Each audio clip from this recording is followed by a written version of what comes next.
This video is sponsored by Squarespace. Hey guys, a warm welcome back to the channel. Yes, we are finally back. I took a little bit of time out with the family to have some fun and do some odd things like create a DeLorean scarecrow.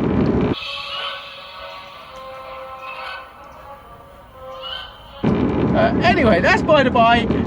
We are back on the Challenge Stradale spider build today, and if you remember last time, as a recap, I ended up with one of my kind of wiring issues on the Stradale, or the Stradale spider, creating all of the same switches and everything in that car.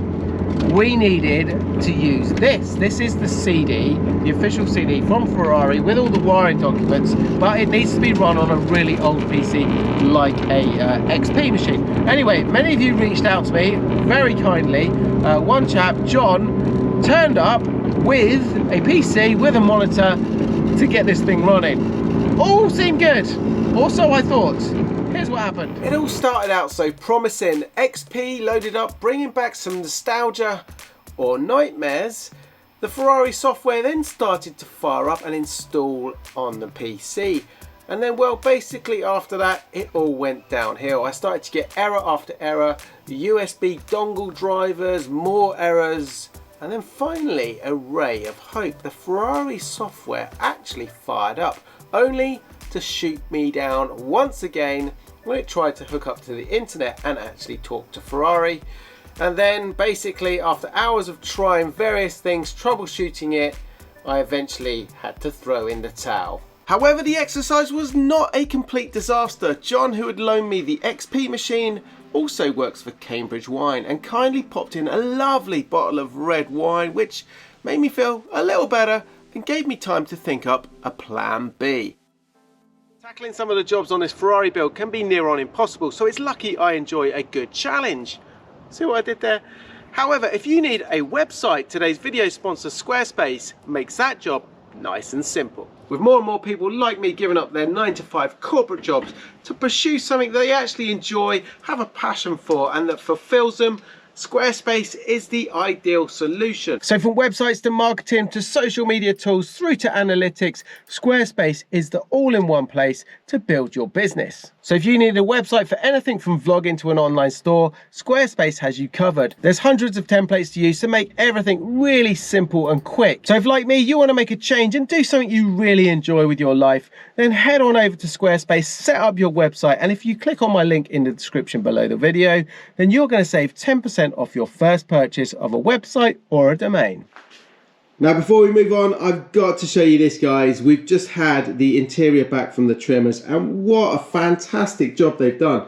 If you remember, we've got a bit of a mixture here between original Stradale stuff and the spider stuff. So there was some bits in the spider that are obviously unique to the convertible car. So we've got things like the center console here, the dash. They are all original Stradale bits. Then we've got little bits that you wouldn't normally notice, but these kind of rear panel covers, that is the rear kind of firewall cover. They are all different on the spider, smaller, but look at this. You just wouldn't notice. He's managed to match it, all the stitching, all the patterns, and it all is going to look factory, and that is exactly what we wanted. Look at this, let's have a look. For example, this is obviously a sun visor, and on the spider we had just a central fixing like this rather than two side fixings on the Stradale. Look at that, the detail is perfect. Same things with these are the kind of side covers at the back. So really happy with that. There's a few other little bits. I'll go into a bit more detail when we start to refit this to the car. Next job on the Challenge Stradale spider build is another one that I've really not been looking forward to. As part of this project, we have decided to change the colour from Rosso Corsa to Rosso Scuderia. Now that means everything has to be repainted, including the headlights, which sounds simple enough, right? But it is far from easy. Unfortunately, these headlights for the Ferrari 360 are sealed units. Therefore, if we wanted to do this, what you would really have to do is buy 2 new headlights. They are color coded, so whatever color your car came from factory is the color you would buy headlights for. Unfortunately, there are no Rosso Scuderia headlights available anymore, so we have no choice. We have to open these up. Now, a lot of people respray their Ferrari 360s in a different color, and they don't do this bit for obvious reasons. It's very, very, very difficult to do it, but unfortunately that means that the car looks a little bit rubbish, mentioning no names. So today what we're going to do is we are going to be changing this, opening it up, trying the impossible, and we're going to be respraying all of this and then resealing it. And here's how we're going to do it. First step is I've removed the rubber trim from around the edge here and all of the bulbs. We're going to put those and keep those somewhere safe. And then the next thing we're going to do is a little bit of a kind of home contraption. Next job is a little bit of a homemade project. You know me, guys. Well, this one is going to be a good test. So we've got a box, not just any box, it is a genuine Ferrari box. We don't cut any corners here.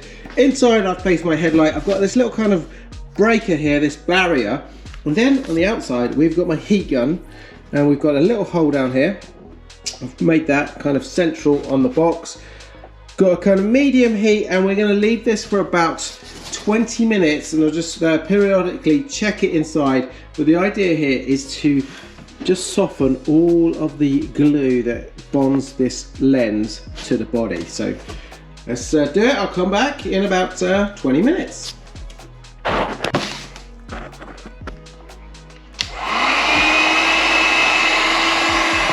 One eternity later. Okay, so the light has been in there baking away. We're going to just move it now and just see if we can start getting this lens off. Now the first bit I'm removing, it's been heating up for about 20 minutes, is this little cap here. Now that is, you've got to be extremely careful, otherwise the mirrored finish will flake off. So that's one bit. Then we've got the lens inside, and again I need 2 hands to this, so I'm going to pop that lens out, but it's sealed in with all of this stuff here. And again, you want to be extremely cautious. No parts on these are available as spares. Like I say, it's a complete unit. So let me get that out and I'll show you. Okay, so there you go. You can see all the sealant it uses around there. Like I say, these got 3 tabs here, and you've got to be very careful. We're going to clean all this old stuff up before we paint this. We've got tabs all around the outside of this light that you have to be so careful. They're so brittle. If you slip, you break them, it's game over. So that's one thing. I'm going to put it in for a little bit more time now in our little makeshift oven. Get a bit more heat inside it as well, and that's going to help release that lens. Okay guys, as you can see, we have started to get the lens off. It's out of the oven now. Now this is the first bit is the most tricky bit. If you can get a slight opening, then you can work your way around. I'm using these kind of like plastic spreaders. Try not to damage anything. Now the issue you've got is on the lens itself, you've got a lip, and it sits down in a channel down here. So it's not just a straight flush fit. So you can't just get it from one side. You've got to get it down under and pull it up. And then once you've got a small little opening, I use these spreaders to work my way around. Now, the other issue you have to face with this is once it's warm, it's great, but it cools down very, very quickly. I buy some time by using a hairdryer here, but this has been a couple of minutes and already I'm not going to risk it. This is a job that takes a long time, so we're going to put it back in the oven for another 5 minutes, and then we're just going to see if we can work our way around the rest of it.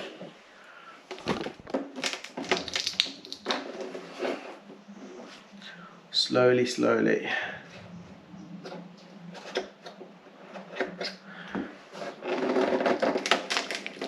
Oh yeah.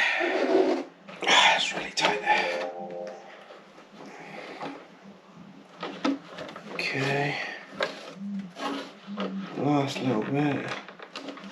See if we can get that with my fingers. Actually, scalpel.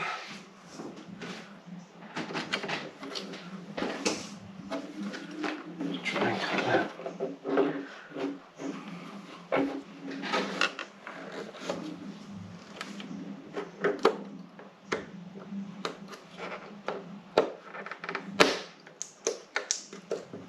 Nice and slow and steady.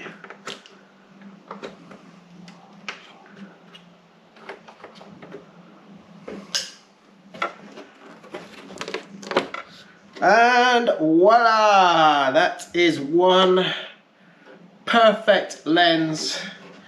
And literally, guys, all I can say is take your time. What a horrible job. So that's one done. We got one more to do. Now what I do need to do is clean up all of this stuff, get everything off this one, put that somewhere safe. Same thing all around this rim here, we need to remove all of that. We've removed this one here, we need to remove all of that. This is okay. Now we have a nice recess around here.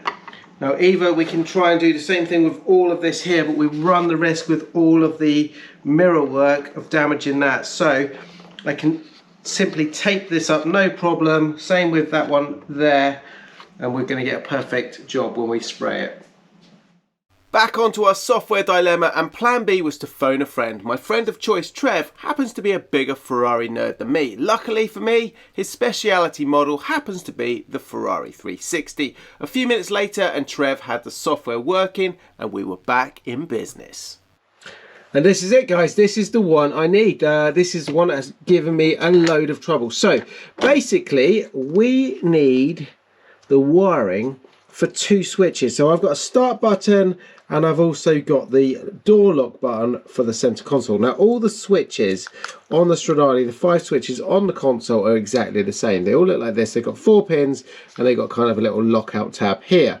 So if we go to our wiring diagrams, you can see the doors there. So we're going to concentrate on the door locks to start with.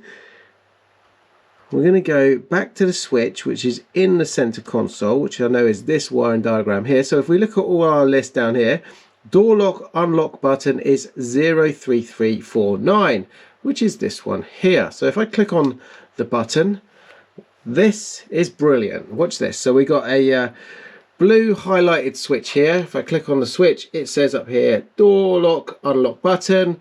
These are all my other switches in the console. We've got the other one which I need to do, which is the starter button, the push starter button, and a few other things like the power socket. What else have we got over here? Race button, ASR, hazard button. So let's go back to our door lock button. Now remember, I said all the buttons, all the switches, this is a launch control switch, they all look the same. Yeah, they all function exactly the same. If you look at that, 4 pins and a lockout, 4 pins, lockout. So we got 4 wires going to this, and here are our wire color codes. We've got LB, N, MV, GR. Again, we can go over here, cable colors. So LB is going to be blue and white, N is black, MV was brown and green, I think it was. Or was it M? Yes. So anyway, that is our colors. So if we trace these wires back, let's go with, for example, the black. So if you highlight the black on the switch, this is our switch here, and I can see this goes to a junction, and it basically joins with the black cable from all of our other switches. So it joins from our hazard, our race button, our ASR button. So all I need to do is join that. That's one of ours taken care of very, very easily. Next one was our, I think it's this one. Let's have a look at this one. The G and R. Again, they all join together. So that's yellow and red.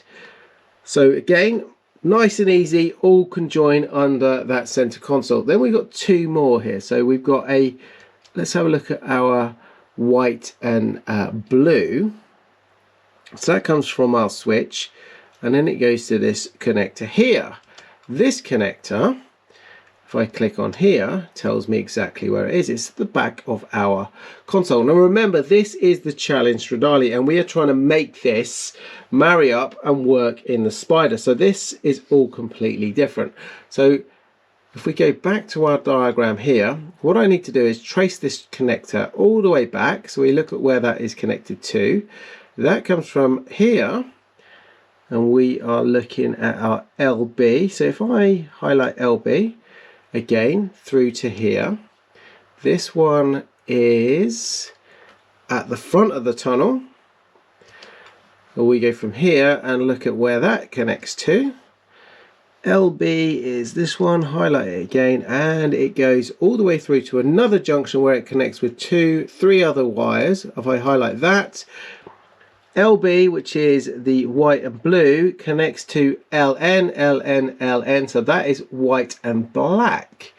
Those, if I trace them back, all end up here, which is driver's door, so that's going to be on the door pillar. That's the passenger door. That one there is another connector block on the tunnel, and then this one is the interesting one. So remember, we're doing the door lock.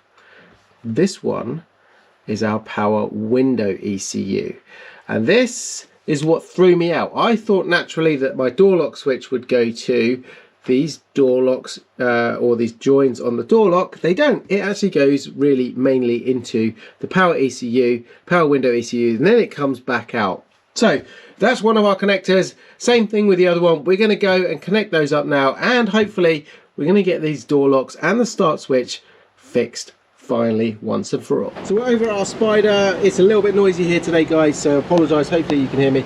We've got all our information on the Stradale from the wiring, but it's not that simple. The wiring on this car, the Spider, is completely different to the Challenge Stradale. So we have a wiring diagram here for the Spider as well. What we need to try and work out is where the two coincide, where they become the same. So traced it back. Let me show you the issue we had here, or the bit that threw me out. So under the dash here, we've got this box, this green box here, the big green box. That is the window ECU, and sat next to it, that smaller green box, darker green box, that is the door lock ECU. So naturally you'd think everything runs from there through to the door pillars here and in through to the window, to the locks, but no, as we showed, it goes through the window ECU. So what I've done is I've looked at both of them. Let's turn the light off that so you can see the screen.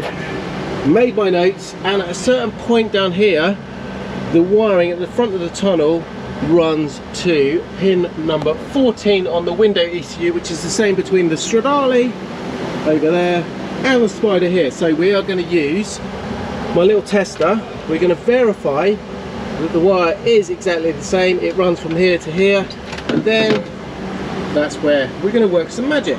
Next job, I'm tracing the wiring from the tunnel here up through to the ECUs. What I'm doing is using this, a little continuity tester.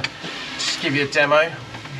One end goes here, the other end, so I'll put one end at the junction over here on the blue block, come up to our ECU, the cable in there, and we can just make sure that that is the correct wire. So we're going to do that, and then add some extra wires in, see if we can get this done. Okay, so we have wired it all into the Spider loom, and moment of truth, here is our lock button. Yes, it all works. Here's our Stradale door openers. Shut it again. If you watch that a little bit over here, that is where the mechanical lock would have worked. There you go. Job done. That has been an absolute nightmare, so I'm pleased we finally sorted that one out. One more job to do on this with the wiring. That is our start button. Looking at the wiring diagrams on that though, there is a difference between this car and that car in that Ferrari put an extra relay down here at the back, so we're going to figure that one out, and that's not going to stop me doing anything on the inside and moving on to the next part of the project. The other thing that's nice to plan is we've got the engine to come out next on the Spider, and it's about planning with tools. So we've got Mark here from Mac Tools, and we're going to be taking the engine out of the Spider next and making sure you've got the right tools for the job. So I have got this old torque wrench here that I've used. It's been good, I've done a few jobs on it, but we've got a lot to do on the Spider, and Mark has kindly got me something that I've wanted for a long time, a digital torque wrench. Mark, you want to tell me how this thing works? Yeah. Well, basically, mate, obviously put the batteries in, which is here. It comes supplied with a kit, and on the main sort of information there, look at this. you just put in your degrees, well not degrees, sorry, your torque, meters, and you got up and down. Yeah. Sets it on there. Obviously, when you do crack it off, lovely. it gives you a nice little beep. Yeah, I can't wait to start using this. So next job on the 360 Spider build is obviously engine out, and there's a few other little things that we've just done the brakes. I'm going to go around and we're going to just double check that we've got all of the correct settings and torque on it. But it's all about having the best tools, the right tools, and this man is the man that can provide them. My granddad used to be a tool maker actually, so I'm highly into tools. Look at this. So you've seen me using this in the video and in the previous videos. This is an awesome bit of kit. Anyway, let's crack on. Well guys, there you go. That is a couple of the tricky jobs ticked off our list on the Stradale Spider build. Really happy about that. We've got a lot more to go, including not just one, but 2 engine outs and swap over in the next video. That's going to be a big one.